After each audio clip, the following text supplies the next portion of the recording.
Good morning बच्चा party. तो क्या हाल चाल। आज आज इस वीडियो में आपके लिए लेके आए हैं प्रतिस्थापन विधि। आपका क्लास 10th का मैथ चल रहा है, चैप्टर नंबर 3 दो चर वाले रैखिक समीकरण, उसकी ये सेकंड पार्ट है। मैंने आपको ग्राफी विधि सिखा दी है और आज हम सीखने जा रहे हैं प्रतिस्थापन विधि, जिसमें हम आपकी इस एनसीईआरटी बुक की प्रश्नावली 3.2 कवर करने जा रहे हैं। तो आइए बकवास ना करते हुए आपको सीधा सिंपल टॉपिक पे लेके आते हैं। टॉपिक का नाम है प्रतिस्थापन विधि। प्रतिस्थापन विधि। अब प्रतिस्थापन का मतलब, प्रति का मतलब होता है प्रत्येक यानी कि सारा, ठीक है। स्थापन का मतलब होता है उसको स्थापित करना, दाएं से बाएं करना, इधर से उधर करना, ठीक है। तो इस विधि में प्रतिस्थापन करेंगे हम चीजों को। जैसे आप अपनी बाइक को घर से स्कूल लगा दो तो आपकी बाइक का प्रतिस्थापन हो गया, विस्थापन हो गया। ऐसे ही हमें सवालों का करना है, ठीक है। इस विधि में सवाल आपको बता ही दिए कैसे आते हैं। कुछ इस टाइप के सवाल आपको यहां देखने को मिलेंगे। इस टाइप के सवाल यहां आते हैं और इन सवालों को सोल्व करने की 3 विधियां थी, ग्राफ, प्रतिस्थापन और विलोपन। ग्राफ हम सीख चुके हैं और आज हम सीखने जा रहे हैं प्रतिस्थापन विधि। तो आइए शुरू करते हैं इस विधि को और आपकी इसी के साथ प्रश्नावली 3.2 को भी हम कवर करने जा रहे हैं। तो पहले सवाल को शुरू करते हैं। एनसीईआरटी बुक का पहला सवाल 3.2 का पहला सवाल, ये 2 है, 1 नहीं, 1 करा चुका हूं। 3.2 का पहला सवाल है x प्लस वाई बराबर 14, x माइनस वाई बराबर 4। आपको इसको सोल्व करना है प्रतिस्थापन विधि से। तो आइए करते हैं। सबसे पहले मैं बता दूं आपको, प्रतिस्थापन विधि में आपको करना क्या होता है। पहली समीकरण को मान लेंगे आप फर्स्ट और दूसरी को मान लेंगे आप second. First step and second step. अब आपको इसमें से एक ऐसी समीकरण उठानी है जहां पर चर अकेला हो, ठीक है। तो यहां हम देख रहे हैं कि यहां पर तो दोनों ही समीकरण में दोनों ही चर अलग अकेले हैं, तो आप किसी को भी ले सकते हैं, 1 को या 2 को, वो आपकी मर्जी है। तो हम चलो 1 से 1 को ले लेते हैं। तो हम जो लेंगे वो लिखना होगा, तो हम लिखेंगे समीकरण 1 में। अब हम समीकरण 1 में कुछ करने वाले हैं। समीकरण 1 से में 1 से क्या करने वाले हैं, आपका समीकरण 1 है ये। अब आप क्या करेंगे, इसमें आप किसी एक चर को पकड़ के दूसरे को उधर डाल देंगे। हमें x की वैल्यू निकालना है, तो x ऐसी रहेगा 14, ये y हो गया माइनस, ये आ चुकी है समीकरण 3, x का मान आ चुका है। हमेशा समीकरण 3 बनेगी, यहां 3 बन गई। अब इस समीकरण के मान को, 3 को यानी कि x के मान को आप वहां रखेंगे जहां भी कुछ नहीं करा। 1 में तो कर लिया, 2 में कुछ नहीं करा, तो हम x के मान को समीकरण 2 में रखेंगे। तो यहां लिखेंगे हम x का मान समीकरण 3 में रखने पर, ये बेटा लिखना बहुत जरूरी है, रखने पर। अब इसे मान रखेंगे, कैसे रखेंगे, तो पहले हम समीकरण उतारेंगे कि समीकरण 2 में रखेंगे। समीकरण 2 है क्या, बराबर 4। अब हम इसमें मान रखेंगे, x का मान है 14 माइनस वाई, तो x के स्थान पर रख देंगे हम 14 माइनस वाई, बाकी माइनस वाई बराबर ये वाला 4। अब 14 अंक है, उधर पहुंच जाएगा, और minus Y minus minus plus, तो वाई और वाई हो गया आपका 2y, तो ये हो गया आपका माइनस का 2y, और ये आपका 14 उधर पहुंच जाएगा, तो 4 माइनस 14, ये आपका माइनस 2y, यहां 1 प्लस 1 माइनस, तो घटेगा। 14 में से 4 गए तो आपका 10 बचेगा, लेकिन माइनस का, और यहां माइनस से माइनस कट। अब ये 2 पहुंचेगा इसके बटे में, ये आ गया 2 इसके बटे में। इससे हम इसको काटेंगे तो y का मान आ चुका है 5, y का मान आ चुका है 5, तो एक आंसर आपका आ चुका है, y का मान आ चुका है 5, ठीक है। अब हमें इस y के मान को कहां रखना है, तो हमेशा याद रखेंगे y के मान को समीकरण 3 में रख देंगे। कहां रख देंगे, 3 में। तो यहां लिखेंगे हम y का मान समीकरण 3 में रखने पर, समीकरण 3 में रखने पर, तो 3 में रखेंगे। समीकरण 3 है आपका x बराबर 14 माइनस वाई, ये वाला यहां रखेंगे हम x बराबर 14 माइनस वाई का मान आया 5, क्या आया है 5, तो x बराबर कितना बचा 9, कितना बचा 9। ये हो गया आपका आंसर। ये हमने प्रतिस्थापन विधि से यानी कि x बाई को दाएं बाएं करके इधर उधर करके हमने निकाला है इस सवाल का सॉल्यूशन, और सॉल्यूशन में आया है y का मान 5 और x का मान 9। तो आपका आंसर आ चुका है। आंसर हो गया है आपका, मैं यहां लिख देता हूं, x बराबर आ गया है 9 और y बराबर आ गया है 5। इसकी जांच भी हम कर सकते हैं, वैसे कराता नहीं है हमसे। जांच करने का मतलब है इन मानों को यहां रखें, LHS RHS बराबर आएगा, यहां रखें LHS RHS बराबर आएगा। पहला सवाल हो चुका है आपका सोल्व, आप इसका स्क्रीनशॉट लें, उसको उतारें। अब हम करते हैं नेक्स्ट सवाल। अब हम बढ़ते हैं आपने नेक्स्ट सवाल, सेकंड सवाल की तरफ। ये इसको ध्यान से देखें, s माइनस टी बराबर 3 और s upon 3 plus T upon 2 is equal to 6।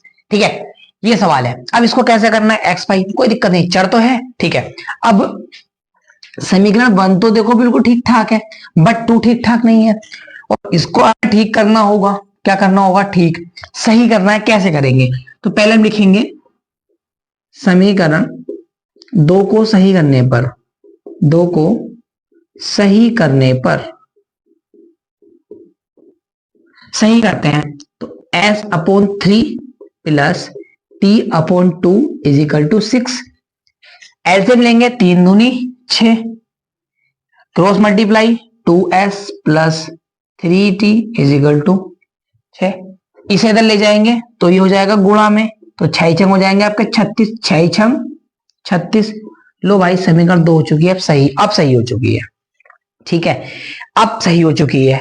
अब हमें वही करना था, 1 या 2 में से कोई अकेला अचर पद का मान निकालना है। यहां तो अकेला है नहीं अचर, पर यहां पर अकेला है। समीकरण 1 से हम मान निकालेंगे, समीकरण 1 से हम मान निकालेंगे। तो यहां लिखेंगे समीकरण 1 से, समीकरण 1 है आपका s minus C is equal to 6। तो s हम रोक के रखेंगे, 3 उधर पहुंच जाएगा प्लस में, और जो आएगा उसको लेकर समीकरण 3। ये आगे समीकरण 3। अब हम क्या करने जाएंगे, अब हम इस 3 को रखेंगे, जिसको यूज नहीं करा, किसको यूज करा 2 को, तो हम s का मान रख देंगे 2 में। तो हम यहां लिखेंगे इस चीज को कि s का मान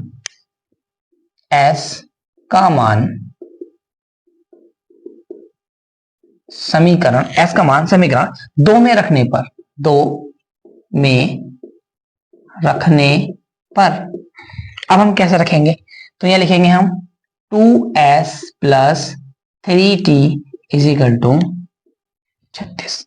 अब इसमें हम मान रखेंगे अपने s का मान था 3 प्लस t, तो हम 2s ही रखेंगे, इंटू होगा बीच में। तो क्या इसका मान था, इसका मान है 3 प्लस t प्लस ये है 3t इज इक्वल टू। अब गुणा करेंगे, 2 3 6 प्लस 3 से 2t प्लस ये है आपका 3t बराबर 36।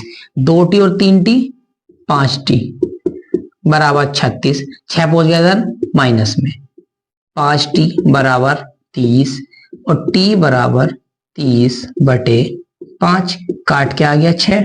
तो t का मान आ चुका है आपका 6। ये हो चुका है आपका आंसर, टी का मान आ गया है। अब हमें निकालना है एस का मान, तो हमेशा जब एक का मान आ जाए उसको चुपचाप उठा के समीकरण 3 में डाल दे। ठीक है, तो टी का मान समीकरण 3 में रखने पर, 3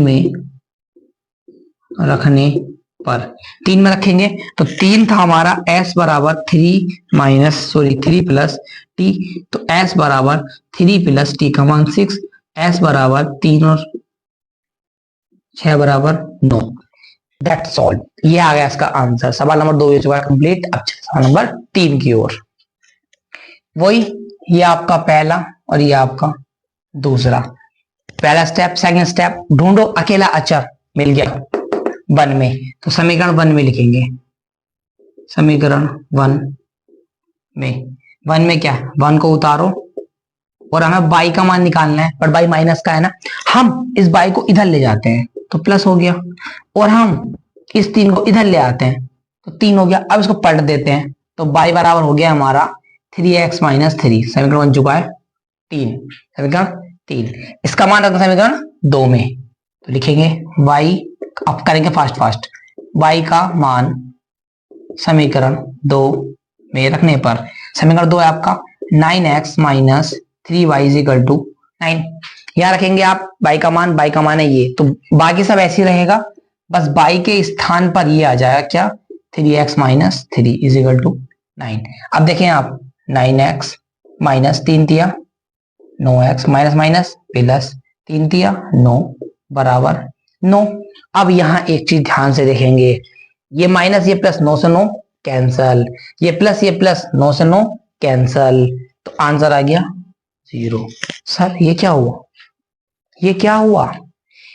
अब ये सवाल गलत है क्या? सर लगेगा बोर्ड एग्जाम में, पर गलत नहीं है। इस सवाल को बोलते हैं निरस्त, यानी कि जिसमें एक्स ही नहीं बचा, मान ही नहीं बचा, 0 आ गया, वो सवाल गलत नहीं है, निरस्त होता है। इसको लिख देंगे निरस्त, नहीं रे अदस है ते निरस्त, बस कुछ नहीं होगा इसका आगे। ठीक है, अब आते सवाल नंबर 4 की ओर।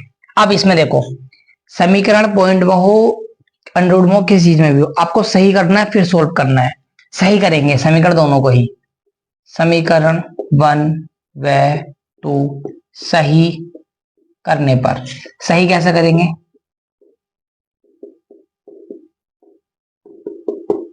देखें, पॉइंट उड़ाओ 0 बढ़ाओ, पॉइंट उड़ाओ डंडा लगाओ 0 बढ़ाओ, ये तो आपने पढ़ा ही होगा। अब इसका एलसीएम लेंगे 10, तो यहां जाएगा आपका 2x प्लस 3y बराबर 13/10। और बेसिक मैथ में सिखाया है, सेम चीजें कट जाती हैं। तो समीकरण बन हो चुका है आपका बिल्कुल सही, करेक्ट। अब समीकरण 2 भी सही करेंगे। ठीक है, ये तो आपका समी 1 था, अब आप समीकरण 2 ठीक करेंगे, वो भी आपका सेम बिल्कुल ऐसे ही आप ठीक करेंगे उसको। पॉइंट उड़ा के सब में आप 10 लगा देंगे, एलसीएम इसका 10 आ गया, ये आपका 4x प्लस 5y बराबर 23/10, 10 से 10 कट जाएगा, ये आपका 4x प्लस 5y बराबर आ चुका है 23। समीकरण 2 1/2 यानी कि 1/2 सही कर लिया है। अब हम किसी के में से मान निकालेंगे, अचर पद दोनों में ही नहीं है, अकेला किसी से भी निकाल लो। समीकरण 1 से निकाल लेते हैं, तो समीकरण 1 में, समीकरण 1 में क्या करना है आपको, देखो आप 2x को रोकेंगे, बाकी सब इधर, अब आप 2x को रोकेंगे और 2 पहुंच जाएगा इसके अपॉन में, ये समीकरण 3 बन जाता है। इसका मान समीकरण 2 में रख देंगे। ठीक है, तो x का मान समीकरण 2 में रख देंगे। समीकरण 2 क्या था हमारा, 2 था हमारा 4x plus 5y is equal to 23। यहां आप x का मान रखेंगे, 4 ऐसे ही रहेगा, x का मान रख देंगे क्या है 13 माइनस 3y/2। देखो 2 से कट गया 2 बार, अब 2 की गुणा इससे 2, 13 दूनी 26, 3 दूनी 6। अब देखें 6y में से 5y गए तो माइनस का y, ये 26 तक पहुंच गया, माइनस का 26, माइनस का y बराबर घटा के आ गया माइनस का 3, माइनस माइनस कैंसल, तो y का मान आ चुका है 3। एक आंसर आ चुका है, y का मान आ गया है 3, और जब y का मान आ जाए इसको उठाकर रख देंगे समीकरण 3 में, आंसर x का आ जाएगा। y का मान समीकरण 3 में रखो, 3 है, x बराबर 13 माइनस 3, y का मतलब है 3/2, तो यह आ गया 13, 3 तिया 9/2, घटा के आ गया आपका 4/2, काट के आ गया 2, तो x का मान आ चुका है 2, x का मान आ चुका है 2। दोनों सवाल हो चुके हैं सोल्व। तो अब शुरू करते हैं सवाल नंबर 5 देखें आप, √2x प्लस √3y बराबर 0, √3x माइनस √8y बराबर 0। शुरू करते हैं सवाल को, फाड़ना उधेड़ना जो भी आप कहते हो, समीकरण 1 2 आप किसी को ले लो, समीकरण चलो 1 ले लेते हैं। समीकरण 1 में देखो आप क्या करेंगे, x का वैल्यू निकालेंगे, तो आप इसको यहीं रखेंगे, इसको उधर ले जाएंगे तो माइनस का हो जाएगा ये, अब √2 पहुंच जाएगा उधर,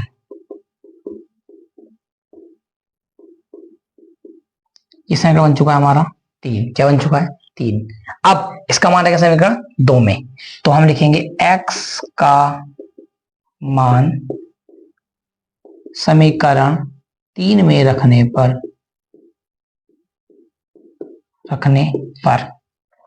समीकरण 3 है आपकी, इसे लिख देंगे एक बार। 3 में रखेंगे x का मान, तो ये तो ऐसे ही रहेगा, इंटू x का मान क्या है? माइनस ये x का मान है, ये इसका रहेगा बराबर 0। अब आप क्या देखेंगे इसमें,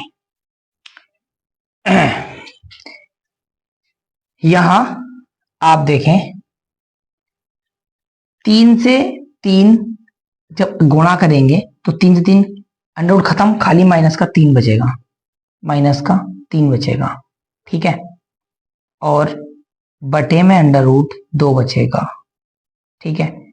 और ये आपका माइनस अंडर रूट 8 बाई बराबर 0 बचेगा। तो अब हम देखेंगे ये आपका अंडर रूट खत्म हो 3 आ गया खाली, ये ऐसा हो गया, ठीक है। अब हम इसका 1 मान के एलसीएम ले लेंगे, इधर करते हैं इसको। इसका एलसीएम आ जाएगा अंडर रूट 2।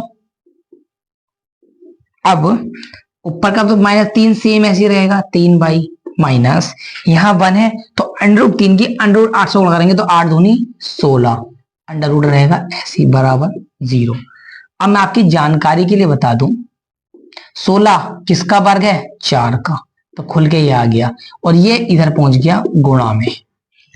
अब 3 बाई, ये बाई कितना हो गया? माइनस माइनस 7 बाई, ये कितना हो गया? 0। बाई बराबर 0 बटे 7, बाई बराबर 0, बाई का मान क्या आ गया? 0। और अब इसका मान समीकरण 3 में रख लो आप, बाई का मान समीकरण 3 में। समीकरण 3 क्या था? समीकरण 3 था हमारा x बराबर अंडर रूट 3 बटे अंडर रूट 2 माइनस के बराबर बाई। तो देखो भाई बाई का मान है 0 और किसी की भी 0 से गुणा करोगे तो आंसर आएगा 0। तो x का और बाई का दोनों का ही मान आया है 0।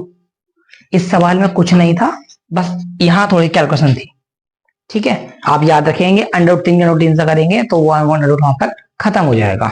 पहले का लास्ट यानी कि 6 नंबर का सवाल है, देखें इसको भी आप पहले सही करेंगे, ठीक है। समीकरण आपका 1 और समीकरण आपका 2, बटे में काम नहीं होता है ना, तो सही करने पर समीकरण 1 सही करने पर तो आप सही क्या एलसीएम लेंगे? 3 दूनी 6, क्रॉस मल्टीप्लाई करेंगे 3 3 9 और 5 दूनी 10 बराबर -2, 6 पहुंच जाएगा गुणा में, तो 9x प्लस -10 बाई बराबर -2 गुणा 6, तो 9x माइनस 10 बाई बराबर 6 दूनी 12।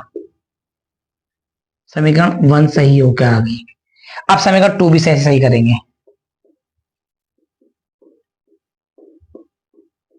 सही करने के बाद ही काम चलेगा। इसका भी एलसीएम लेंगे 3 दूनी 6, क्रॉस मल्टीप्लाई करेंगे 2x plus 3y is equal to ये, और देखो सेम सेम कट जाएगा तो ये सही होकर आ गई है 2x plus 3y is equal to 13। समीकरण 2 भी सही होकर आ गई है। अब किसी एक से मान निकाल लेंगे, 2 से निकाल लेते हैं, 2 में आसान से लग रहा है देखने में। तो समीकरण 2 में क्या करना है आपको? 2x माइनस प्लस है बेटा 3y बराबर 13। अब यहां देखेंगे आप 2x बराबर 13 माइनस 3y और x बराबर 13 माइनस 3y बटे 2। समीकरण आ गया है 3। इसको रखेंगे हम 1 में, x का मान समीकरण 1 में रखने पर, तो 1 क्या है? 1 में रखते हैं, 1 है आपका 9x माइनस 10y बराबर -12। यहां रखेंगे इसका मान, क्या मान है इसका? 13 माइनस 3 बटे 2, ये आपका 10y, ये आपका -12। इसकी मल्टीप्लाई करेंगे 13 नम 117 माइनस 13 9 27, ये 2 इसके बटे में भी रहेगा और सब इसके बटे में भी रहेगा, -10 बटे 1 मान लो बराबर -12। ये अंक है उधर पहुंच जाएगा, इनका एलसीएम आ जाएगा 2, क्रॉस करेंगे तो 27 बाई -20, ये -12 इधर पहुंच के होगा माइनस का 117 बटे 2। इसका भी एलसीएम ले लेंगे आप, तो ये तो आपका देखो घट के कितना आ गया, देखो दोनों माइनस माइनस है तो माइनस हो जाएगा प्लस, तो आपका आ गया 47 बाई -2 इजिकल टू, उसका भी आप एलसीएम लेंगे और क्रॉस करेंगे तो यहाँ आएगा आपका 24 और यहाँ आएगा आपका 117, 2 से 2 कैंसल, इसको जोड़ करके आएगा आपका 141। ठीक है 141, मैं इसको यहां करता हूं -47 बाई बराबर 141। ठीक है, और अब बाई बराबर आप इसको देखेंगे, ठीक है ये भी माइनस का माइनस माइनस खत्म, अब ये 3 बार कट जाएगा, बाई का मान आपका आ चुका है, और बाई का मान समीकरण 3 में रख देंगे, सब भारी सा पड़ गया आपको बट कैलकुलेशन है भारी कुछ नहीं है, समीकरण 3 में इसका मान रखेंगे, x बराबर 13 माइनस 3 बाई बटे 2 था, x बराबर 13 माइनस 3 यहाँ का गुणा 3 बटे 2, 3 दिया 9 बटे 2, घटा के आ गया 4 बटे 2, काट के आ गया 2, तो x का मान आ चुका है 2, बाई का 3 x का 2, समाप्त। तो आपका 3.1 के 6 सवाल हो चुके हैं समाप्त, इनको आप ध्यान से समझें, कोई दिक्कत हो तो कमेंट करें, और बाकी के जो लैंग्वेज वाले सवाल हैं वो आपको मैं नेक्स्ट वीडियो में दूंगा, बिकॉज वीडियो बड़ी नहीं करनी है, इसको देखें, इनको कंप्लीट करें, और नेक्स्ट वीडियो में आपको लैंग्वेज के 6 सवाल मैं आपको कराऊंगा। आप सभी का बहुत बहुत धन्यवाद इसको देखने के लिए, उसको ध्यान से देखें और अपने बोर्ड एग्जाम की तैयारी को ऐसे ही आगे बढ़ाते रहें।